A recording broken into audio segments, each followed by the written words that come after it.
Vamos continuar nossa série, Jonas capítulo 2.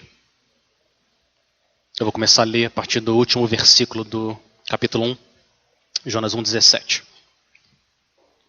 Jonas 1,17, assim diz a palavra do Senhor: o Senhor fez com que um grande peixe engolisse Jonas, e ele ficou dentro do peixe 3 dias e 3 noites.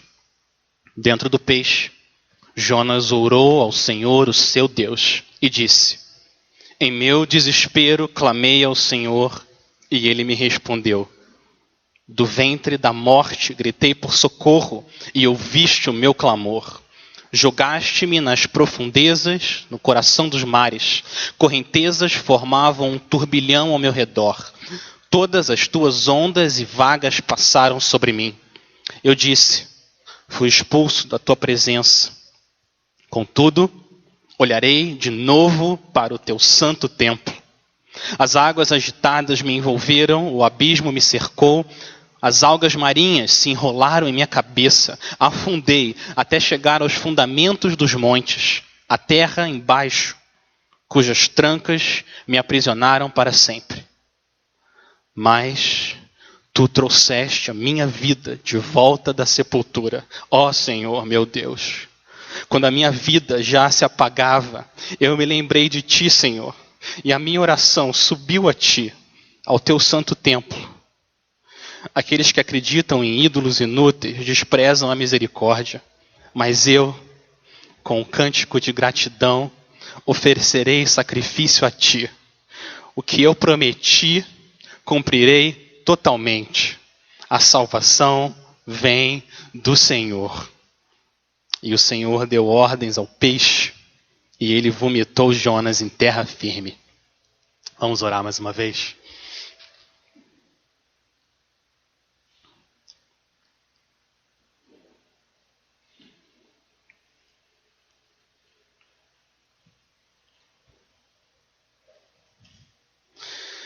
Senhor, nós te amamos. Senhor, a nossa força. Senhor, a nossa rocha, nossa fortaleza, o nosso libertador, nosso Deus, o Senhor é o nosso rochedo em quem a gente se refugia, o nosso escudo e o poder que nos salva, o Senhor é a nossa torre alta. A gente clama ao Senhor que é digno de louvor e o Senhor nos salva dos nossos inimigos. O Senhor nos livra da morte e o Senhor nos leva até a tua presença. O Senhor é o único Salvador. A gente quer pedir, Pai, por causa do teu grande poder e do teu Espírito soberano, que o Senhor use a tua palavra essa noite para mostrar como o Senhor é capaz de salvar. A gente pede que o Senhor nos mostre, Pai, que é ao Senhor que pertence a salvação. A gente coloca isso no nome do nosso Senhor e Salvador Jesus. Amém. Graça maravilhosa, que doce o som que salvou um miserável como eu. Eu estava perdido e fui achado. Eu estava cego, mas agora eu vejo. Essas são letras de um hino famoso, talvez um dos mais amados pela igreja cristã na história, um hino chamado Amazing Grace, em português, Graça Maravilhosa. John Newton, o autor desse hino, era um comerciante de escravos. John Newton vendia pessoas. Ele andava em pecado, fugindo de Deus. Até que um dia, ele estava na embarcação, cheio de escravos, e veio uma tempestade enorme no barco. John Newton tinha certeza que ele ia morrer. Ele estava desesperado. E o que ele fez? Ele se ajoelhou ali no barco e ele clamou por misericórdia. Senhor, se o Senhor me salvar dessa, eu nunca mais vou fazer isso. Sabe o que aconteceu? a tempestade se acalmou. John Newton foi salvo. Terminou a viagem, pegou uma pena e ele compôs esse hino. Maravilhosa graça. Deus usa tempestades na nossa vida para mostrar que a graça é maravilhosa. Deus usa tempestades e faz a gente se ajoelhar diante dele para mostrar que a salvação pertence ao Senhor. Deus faz isso muitas vezes com o seu povo. No capítulo 1, aconteceu a mesma coisa com Jonas. Jonas estava fugindo de Deus e Deus perseguindo Jonas. Deus falou com Jonas, mas Jonas não quis ouvir. Agora no capítulo 2, pela primeira vez, Jonas fala com Deus. E Deus é diferente. Deus quis ouvir. Deus ouviu a oração de Jonas. Por quê? Porque Deus é misericordioso, compassivo, tardio em se irar e grande em bondade e misericórdia. Se somos infiéis, Ele permanece fiel, pois de maneira nenhuma pode negar a si mesmo. 2 Timóteo 2:13. Esse é o nosso Deus. Jonas sabe disso. E Jonas orou e Deus ouviu. Porque Deus é fiel. Seu Deus é um Deus que ouve orações. Como é que está a sua vida de oração? Quão importante é a oração para você? Você tem orado ao seu Deus que ouve as orações do seu povo? Você pode orar no seu quarto, em secreto, e você pode orar aqui publicamente, junto com a família de Deus. Você pode orar esperando numa fila e você pode esperar almoçando. O seu Deus ouve. Por quê? Porque a questão não é o lugar que está o seu corpo. A questão é o lugar onde está o seu coração. E se você está em Cristo, você pode orar de qualquer lugar, que Deus ouve. Jonas é a prova disso. Olha onde Jonas está. Olha o versículo 1 do capítulo 2. Dentro do peixe, Jonas orou ao Senhor, o seu Deus. Dentro do peixe, ele orou ao Senhor, o seu Deus. A palavra peixe aqui é a palavra que é uma palavra genérica. Pode ser qualquer animal marinho, podia ser uma baleia, podia ser qualquer outro animal marinho. Você ouve isso, muita gente se pergunta, mas como é que pode? Isso não é possível. Como é que um homem vai sobreviver dentro de um peixe ainda orar? Como é que isso é possível? Possível. Uma possibilidade, existe uma baleia chamada cachalote. Essa baleia pode chegar até 20 metros de comprimento. Um prédio de 7 andares.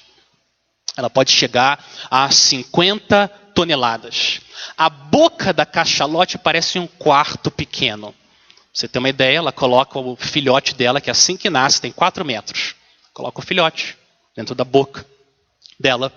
É possível, ela poderia carregar, engolir uma pessoa.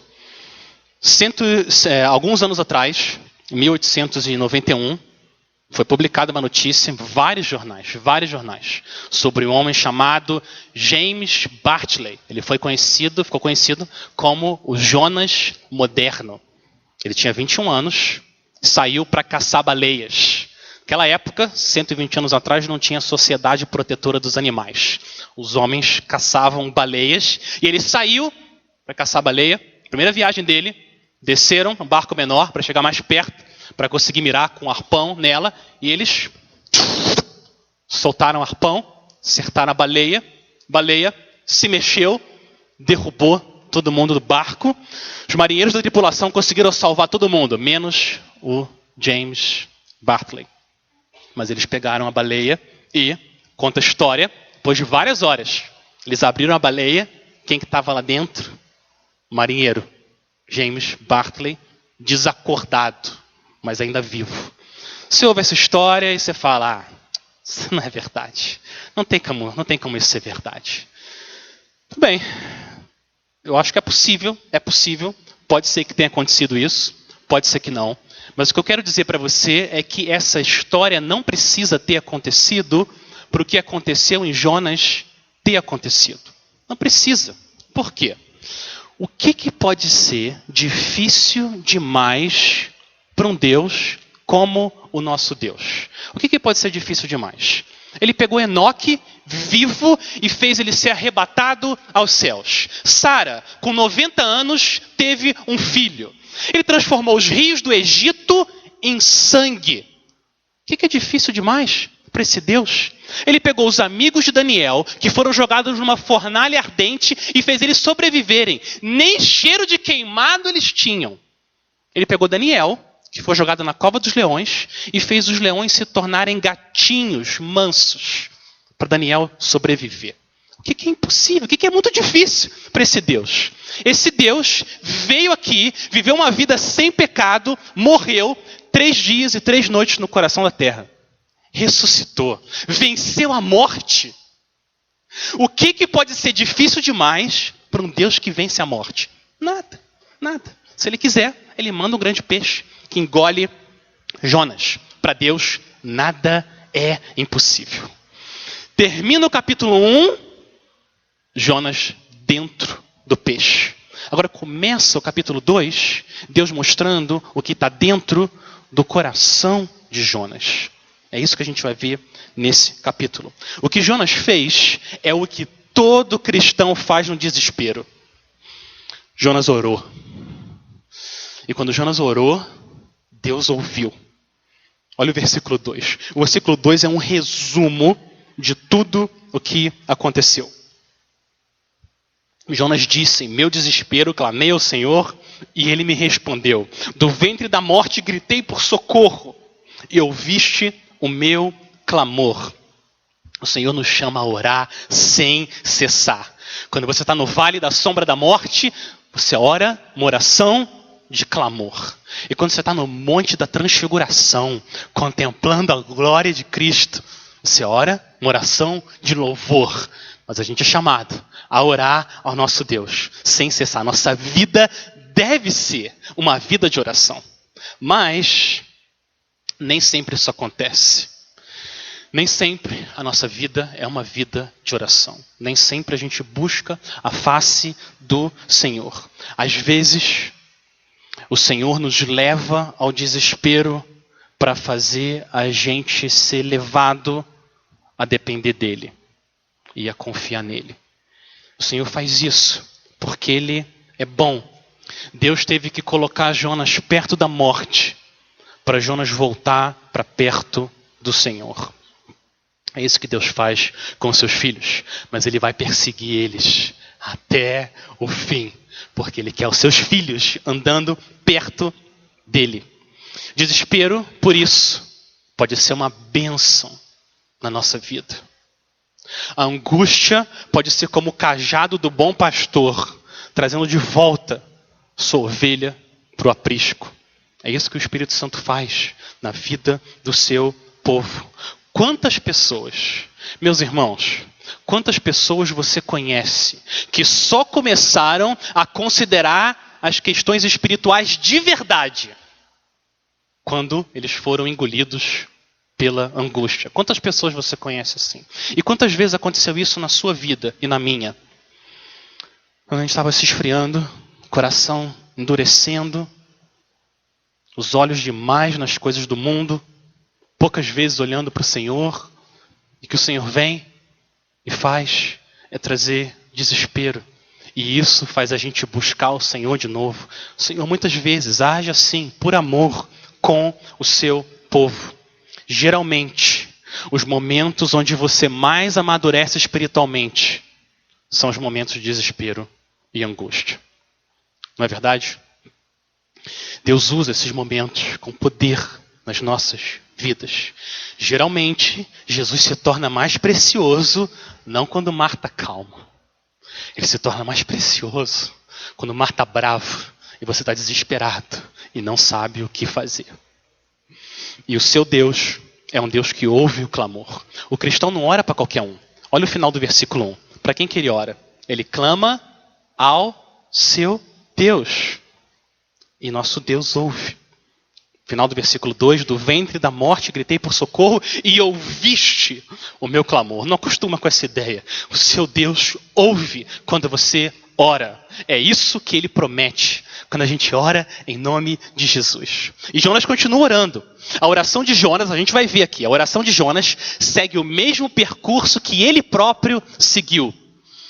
Ela afunda em direção à morte para depois subir em direção à vida. Esse é o percurso da oração e é o percurso de Jonas. Primeiro ele afunda em direção à morte, para depois subir em direção à vida.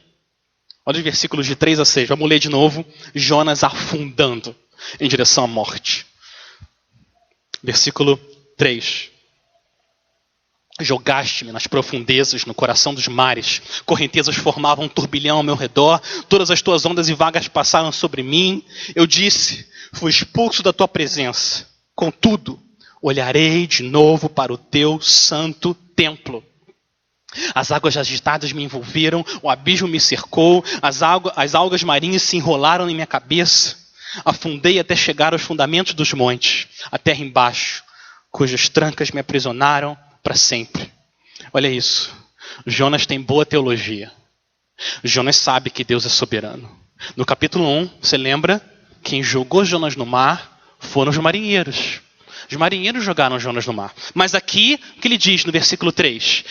Que foi Deus, o próprio Deus que jogou Jonas. Por quê? Porque ele sabe que Deus está por trás, perseguindo ele. Deus está por trás de tudo o que acontece. E quanto mais Jonas foge da presença do Senhor, mais perto da morte ele chega. Jonas começou e ele desceu para Jope. E depois ele desceu para o barco. E depois ele desceu para o porão do barco. E agora ele desceu até a escuridão das profundezas do mar. O versículo 6. Desci, afundei, até chegar aos fundamentos dos montes, a terra embaixo, cujas trancas me aprisionaram para sempre. Mas você lembra que o Senhor Jesus disse que as trancas do inferno não prevalecerão sobre a igreja do Senhor. E se ele prometeu, ele vai cumprir isso na vida de Jonas. A gente não precisa temer as forças do mal. Satanás pode colocar quantos cadeados forem na vida do povo de Deus. O Senhor Jesus vai vir e vai destruir cada um dos seus cadeados. Vai fazer o que for necessário para libertar o seu povo. E o que Jonas precisa urgente, talvez alguns de nós aqui também, é de libertação. Jonas precisa de salvação. Algas marinhas enroladas na cabeça. Correntezas formando um turbilhão. Ondas passando sobre ele. Quando eu era adolescente, eu ia na praia, de vez em quando lá no Rio. Os salva-vidas colocavam uma bandeirinha vermelha com uma caveira apontando para o lugar. Perigo, perigo. Você acha que alguém chegava perto do mar? Ninguém chegava perto do mar. Se tem uma coisa que o mar faz, é lembrar como nós somos fracos e frágeis, e como que Deus é poderoso. E é o que está acontecendo aqui. Jonas está passando por isso, por experiência própria. Ele está numa prisão dentro da água, uma prisão aquática. Ele está afundando em direção à morte. Mas Deus está perseguindo Jonas, está trabalhando no coração de Jonas. Dá para ver uma mudança já. Olha a mudança no versículo 4. No capítulo 1, ele estava fugindo da presença de Deus. Agora, versículo 4, o que ele está dizendo? Ele está lamentando. Fui expulso da tua presença. Ele está lamentando a presença de Deus. Antes fugindo, agora lamentando. Agora ele quer de volta essa presença. Por quê? Porque Deus está trabalhando no coração de Jonas, dentro do peixe. 3 noites, 3 dias, quieto, em silêncio, dentro do peixe. Está fazendo bem para a alma de Jonas. Quero lembrar você, ficar sozinho e em silêncio nem sempre é ruim. Nem sempre é ruim. Na verdade, você ficar sozinho, em silêncio, meditando na palavra de Deus, pode salvar a sua vida espiritual. O Senhor pode fazer coisas poderosas no nosso coração quando você fica em silêncio, com a palavra aberta, meditando na presença de Deus. Você é daquele tipo que quando entra no carro já liga o som, você entra em casa, a primeira coisa que você faz, ligar a televisão e sempre ter barulho? Se você faz isso, eu quero animar você, de tempos em tempos, fica em silêncio, sozinho, diante do Senhor, na presença dEle, meditando em quem Ele é. Porque o Senhor pode fazer coisas poderosas no nosso coração quando a gente está diante dEle em silêncio. Satanás está tranquilo, satisfeito. Enquanto a gente estiver ocupado fazendo 1 milhão de coisas, está tranquilo. Mesmo que seja coisas dentro da igreja. Enquanto a gente estiver correndo e não passar tempo na presença do Senhor, Satanás está tranquilo. Sabe por quê? Porque ele sabe que sem Deus a gente não pode fazer nada. Agora ele começa a temer e tremer quando homens e mulheres ficam na presença do Senhor. Sabe por quê? Porque ele sabe que um homem que ora e uma mulher que ora são ferramentas poderosas na mão de Deus. E aí que ele começa a tremer. Que esse capítulo de Jonas seja um encorajamento. Talvez para alguns de nós, um resgate para a gente voltar a viver na presença do Senhor, em oração. Uma das principais armas de Satanás hoje nesse mundo é a distração. Barulho. Ocupar a gente com milhões de coisas para a gente não se ocupar com a presença de Deus e orar na presença do Senhor. Jonas está orando, ele continua orando ao seu Deus e o seu Deus continua trabalhando em Jonas. Mais uma mudança, olha o versículo 4. Mais uma mudança surgindo. Esperança está surgindo. Versículo 4, eu disse, fui expulso da tua presença. Olha a esperança.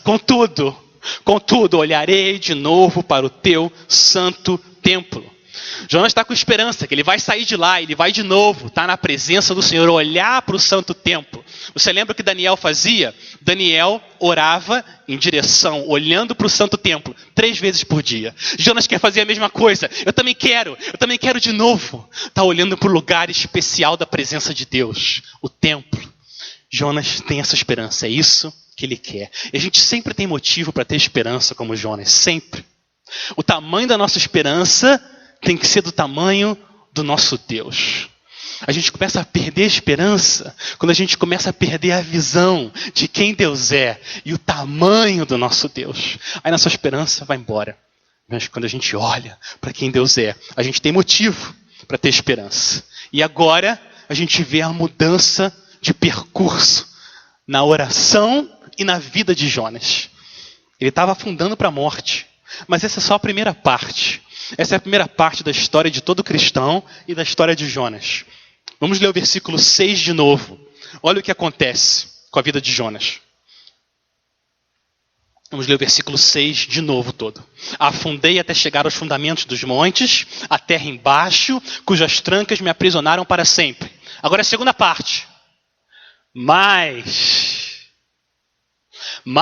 tu trouxeste a minha vida de volta da sepultura, ó Senhor meu Deus. Quando a minha vida já se apagava, eu me lembrei de ti, Senhor. E a minha oração subiu a ti, ao teu santo templo. Você não ama essa palavra bendita? Quando o M se junta com o A e se junta com o S, M-A-S. Eu estava indo em direção à morte, mas Deus vem e muda a minha história. Eu estava me afundando em direção ao pecado, amando os prazeres do mundo, indo em direção à morte. Mas Deus veio. E antes que eu me lembrasse de Deus, Deus se lembrou de mim e veio e me resgatou. Deus enviou um grande peixe para salvar Jonas antes que ele morresse afogado. É isso que Deus fez com Jonas. É isso que Deus faz com a gente. Ele muda a nossa história. A gente clama, Deus vem e nos salva. E agora Jonas termina essa oração com 3 declarações. 3 declarações. Um lamento, uma promessa e um louvor. Ele termina primeiro lamentando, olha o versículo 8. Ele lamenta que, verso 8, aqueles que acreditam em ídolos inúteis desprezam a misericórdia. Desprezam a misericórdia. Que notícia maravilhosa é saber que o único Deus verdadeiro oferece misericórdia. E ao mesmo tempo, que tragédia terrível é acreditar em ídolos inúteis que não podem oferecer misericórdia. Que tragédia pior pode haver nesse mundo? De um lado, Deus chamando as pessoas a vir até Ele de graça, venha de graça, de mãos vazias, e eu te dou misericórdia, eu te perdoo, eu te lavo, você vai ser meu. Deus oferecendo, estendendo a misericórdia. E ao invés das pessoas irem até o Senhor por misericórdia, buscam em si mesmas e no mundo, em outros ídolos, o que só o Senhor pode fazer pela alma delas. Jonas lamenta. Terrível. Esse é um destino terrível. Provavelmente Jonas está se lembrando aqui dos marinheiros. Foi isso que os marinheiros fizeram antes, clamando aos seus deuses inúteis, antes de conhecer o Deus verdadeiro. Agora olha o contraste. Depois do lamento, olha a promessa que Jonas faz no versículo 9. Mas eu, com um cântico de gratidão, oferecerei sacrifício a ti. O que eu prometi, cumprirei totalmente. Louvor, sacrifício e votos. Essa é a mesma coisa que os marinheiros fizeram depois que eles foram salvos. Volta para o versículo 16 do capítulo 1. Olha a semelhança. Depois que Jonas foi jogado no mar, o mar se acalma. Jonas 1,16. Tomados de grande temor ao Senhor, os homens lhe ofereceram um sacrifício e se comprometeram por meio de votos. Jonas está prometendo o que os marinheiros fizeram antes dele. Temeram o Senhor e se entregaram ao Senhor. Por quê?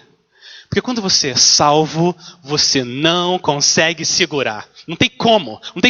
É mais forte que você. Você tem essa necessidade santa de oferecer sacrifícios ao Senhor com a sua vida. Não no templo de Jerusalém, mas com a sua vida. Você precisa de um cântico de gratidão. Você precisa.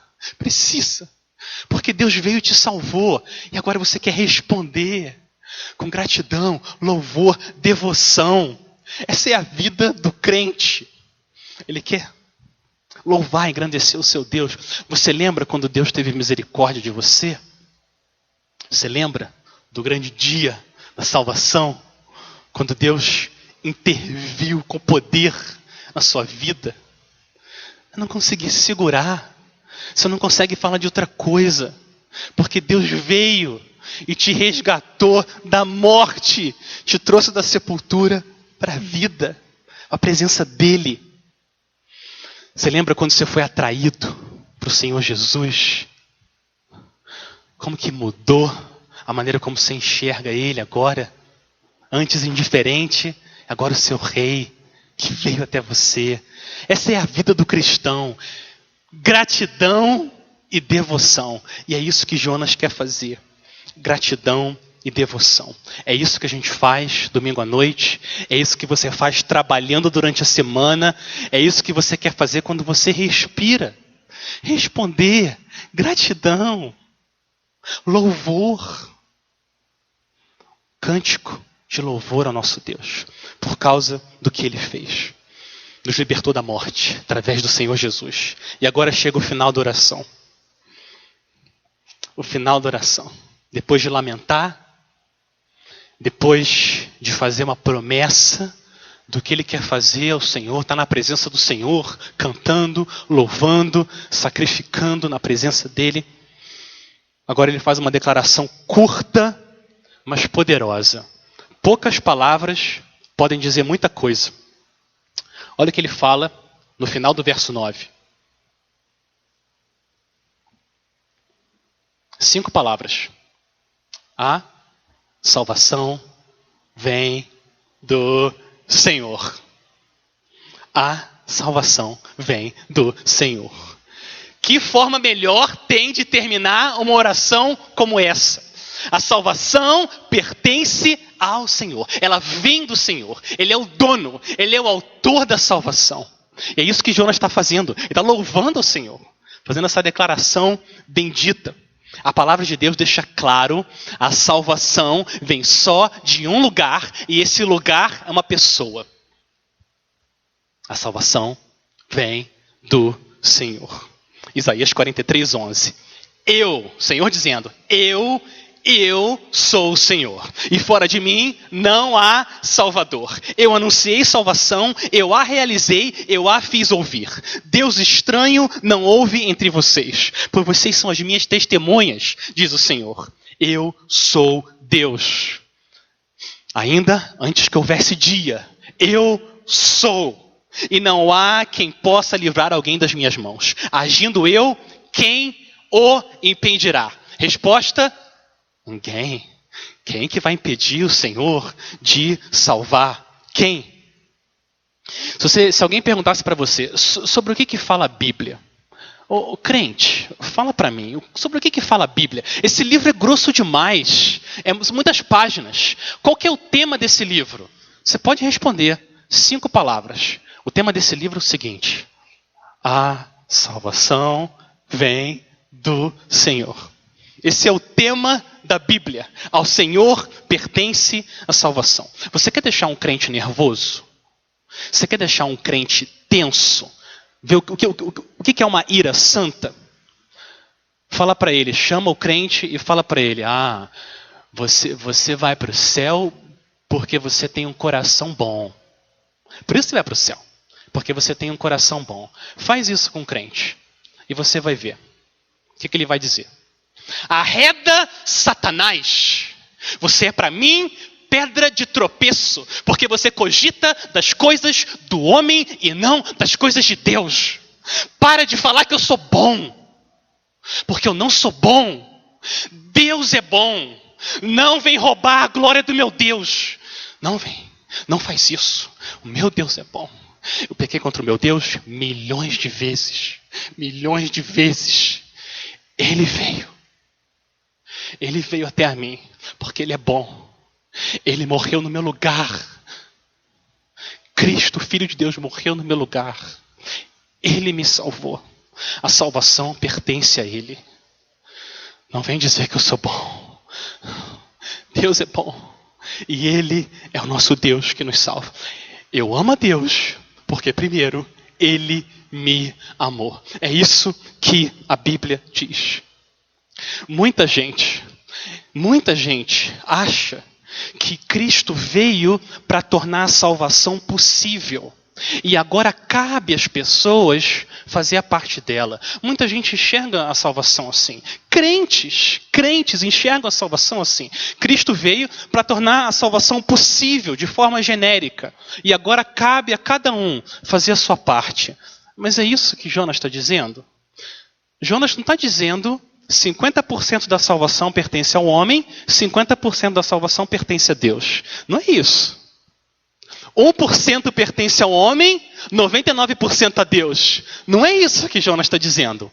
A salvação pertence ao Senhor. O que nós fizemos para a gente ser salvo? Para pensar. Qual foi a nossa contribuição para a gente ser salvo? A nossa contribuição foi a mesma contribuição de Jonas. O que Jonas fez para ser salvo? Ele fugiu do Senhor e pecou contra o Senhor.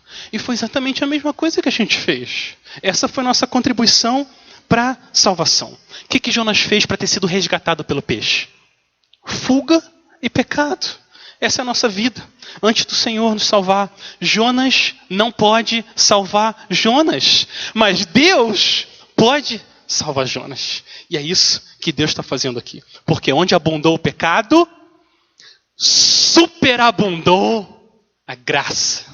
E é isso que Deus está mostrando aqui. Olha, volta na história e olha como Deus soberano, com a sua graça, está perseguindo Jonas para salvar ele. Jonas 1:4. Quem que soprou o forte vento? Jonas 1:4. O Senhor, porém, fez soprar um forte vento sobre o mar. Jonas 1:7. Os marinheiros lançaram sortes e o Senhor, está subentendido, o Senhor fez a sorte cair sobre Jonas. Jonas 1:17, como a gente viu. O Senhor fez com que um grande peixe engolisse Jonas. Jonas 2:10, final do capítulo. O Senhor deu ordens ao peixe, e o peixe vomitou Jonas. O Senhor, o Senhor, o Senhor, porque a salvação pertence ao Senhor. É isso que Jonas quer deixar claro. Não ao homem, ao Senhor. Deus está governando cada detalhe para salvar Jonas. E foi a mesma coisa que Deus fez com você. A mesma coisa, governando cada detalhe, o dia que você nasceu, o lugar que você nasceu, a família que você nasceu, as pessoas que você encontrou, aonde você foi, para você ter que ouvir o evangelho da graça e ser salvo. Você nasceu, assim como eu, fugindo de Deus, pecando contra Deus, e Deus perseguindo, até te salvar, até te resgatar. É isso que Deus fez, até você vir a fé em Cristo. Algumas pessoas vão ouvir isso e vão falar, tá bom, a salvação pertence ao Senhor, mas fui eu que me arrependi, fui eu que tive fé, eu que me arrependi dos meus pecados, eu que acreditei em Jesus. Amém, amém. Você que se arrependeu, você que creu. Mas deixa eu fazer uma pergunta. Quem que se arrependeu e quem que creu? Foi a sua velha natureza? A sua velha natureza se arrependeu e creu? Pode um homem morto em seus delitos e pecados se arrepender e crer? Como? Como? Não tem como. O Espírito Santo precisa vir, fazer o milagre do novo nascimento, para aí sim. Mortos não são capazes de se arrepender e crer, mas vivos conseguem. Quando você está vivo espiritualmente, você consegue ter essa capacidade. Efésios 2, 4 e 5. Olha o que a rica misericórdia, junto com o grande amor de Deus, são capazes de fazer quando eles se juntam. Efésios 2, 4 e 5. Mas Deus, essa palavra bendita de novo. Mas Deus, sendo rico em misericórdia, por causa do grande amor com que nos amou, e estando nós mortos em nossas transgressões, nos deu vida juntamente com Cristo. Traço pela graça. Pela graça, vocês são salvos. Quando nós estávamos mortos, Ele nos deu vida. A gente estava afundando e Ele nos levantou da sepultura. Esse é o Evangelho. Essa é a salvação que pertence ao Senhor. A gente estava no fundo do mar, sem capacidade de fazer nada. E Deus foi até lá e nos trouxe de volta para a terra firme. Arrependimento e fé, segundo a Bíblia, são dons de Deus, que a gente não consegue produzir por nós mesmos.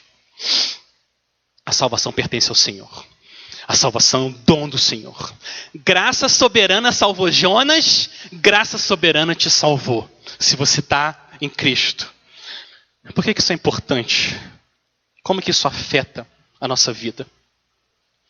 Quantas pessoas que eu creio são crentes, mas vivem inseguros, o tempo todo inseguros, porque ficam buscando a segurança dessa salvação em si próprio e na sua vida. E vivem uma vida miserável, porque ficam achando que é o Senhor, que a salvação pertence ao Senhor, mais a minha ajuda e a minha contribuição. Deus não quer que os seus filhos vivam assim. Deus quer que os seus filhos abracem. Jonas 2,9. A salvação pertence ao Senhor. É triste o que eu vou dizer agora. É triste. Mas essa semana está começando hoje. E eu e você vamos pecar contra o Senhor. Essa semana está começando e a gente vai pecar contra o Senhor. E o que vai acontecer? Quando você pecar contra o Senhor, se você pertence a Cristo, você vai ter essa tentação. É da carne. É uma luta, mas você vai ter essa tentação de se afastar do Senhor por causa do pecado. Porque você vai sentir que você está sujo, você não é digno. Junto com essa tentação que vem o acusador, o nosso inimigo. E ele vai chegar para você. E ele vai falar para você: viu? Você não é digno. Você pecou de novo contra o Senhor. O Senhor não vai mais te aceitar. Você não é digno. Vai acontecer isso. Como que você sai dessa?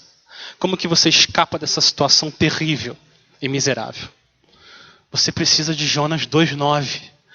Você tem que fazer igual Lutero. Lutero orava, às vezes brigava com o diabo no quarto de oração. Dizem que ele pegava um canivete e jogava o canivete na parede para lutar contra o diabo. Não!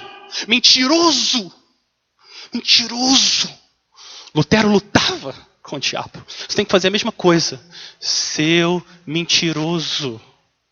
Mentiroso. Meia verdade, uma mentira. A primeira parte do que Satanás falou é verdade. Você não é digno. Essa parte que ele falou é verdade. Ninguém é digno. Nenhum de nós é digno. Mas a segunda parte do que ele falou é mentira.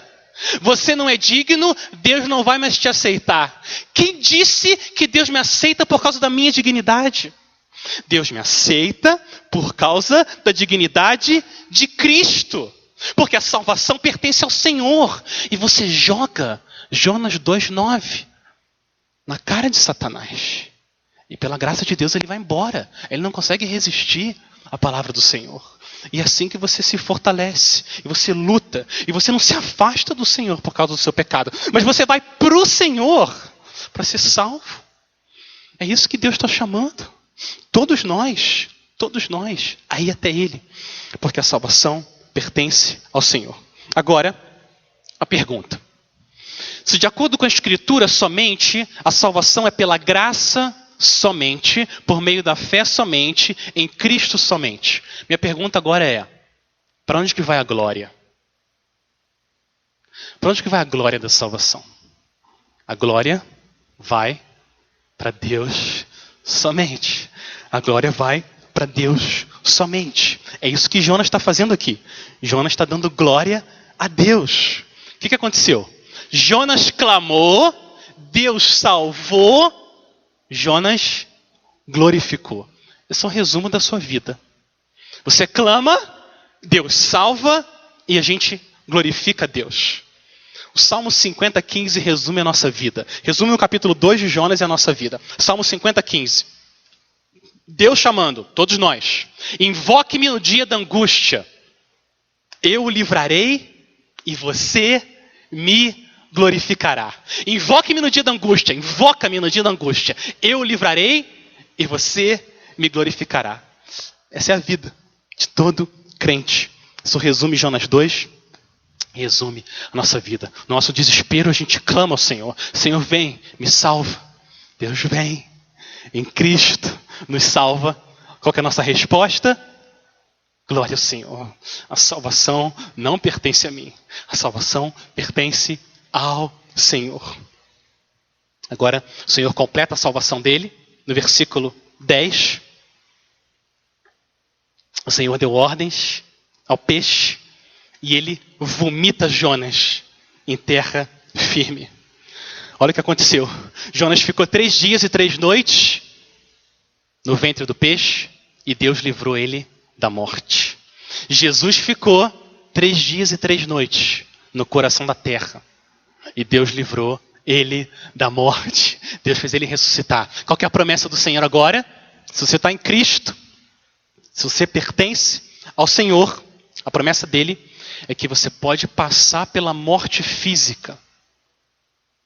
Mas essa morte física não vai te matar. Porque a sua morte morreu na cruz. Essa é a promessa do Senhor. Se Jesus não voltar antes, o que vai acontecer? Quando você fechar os olhos pela última vez nesse mundo, você fechar os olhos, quando você abrir, o que vai acontecer é que você vai estar no santo templo de Deus, na presença do Senhor. É isso que vai acontecer. Essa é a promessa do Senhor para aqueles que estão em Cristo. Sua fé, finalmente, vai se transformar em visão. Você vai ver o seu Salvador, aquele que pertence à salvação, face a face. Persevera, meu irmão, minha irmã.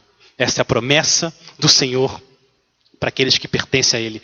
Jonas 2 é uma ilustração da nossa salvação, da nossa libertação da morte espiritual. A gente estava caminhando em direção à morte. O Senhor veio, nos resgatou, nos tirou das trevas, da sepultura, da morte. No nosso desespero a gente clamou e Ele veio através de Cristo e nos libertou. A gente clamou, Ele veio e nos libertou. Qual que é a nossa resposta? Qual que é a resposta que Deus espera do seu povo agora? Adoração, louvor, gratidão a Ele. Por quê? Porque a salvação pertence ao Senhor. Vamos orar então? Vamos orar juntos e vamos agradecer. Vamos fazer o que Jonas está fazendo aqui. Vamos agradecer ao nosso Deus pela grande salvação.